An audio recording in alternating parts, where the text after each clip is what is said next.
ఓం నమ శివాయ, ఓం నమో నారాయణయ, శ్రీమాత్రే నమః. మాస్టర్ జ్యోతిషానికి స్వాగతం. మరిన్ని విలువైన వీడియోల కోసం నా ఛానల్ సబ్స్క్రైబ్ చేయండి, లైక్ చేయండి, షేర్ చేయండి. ఈరోజు చెప్పబోయే అంశం ఐపీఎల్ ప్లే ఆఫ్ టీమ్స్. ఎంతో ఆసక్తిగా జరుగుతున్న ఈ సంవత్సరం ఐపీఎల్ సంబంధించి ప్లే ఆఫ్కి 4 టీంలు మాత్రమే చేరుకుంటే ఇది అందరికీ తెలిసిన విషయమే.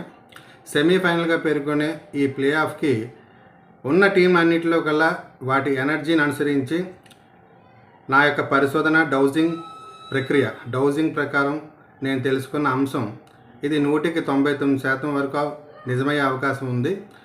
4 టీంలు వరుసగా ప్లే ఆఫ్కి వెళ్ళే 4 టీంలు వరుసగా RCB Royal Challengers Bengaluru, RR Rajasthan Royals, SRH Sunrisers Hyderabad మరియు జీటీ గుజరాత్ టైటన్స్. ఈ 4 టీంలు వాటి ఎనర్జీని అనుసరించి మొదటి 4 స్థానాల్లో ఉండే అవకాశం, ప్లే ఆఫ్ చేరుకునే అవకాశం ఉంది. శుభం.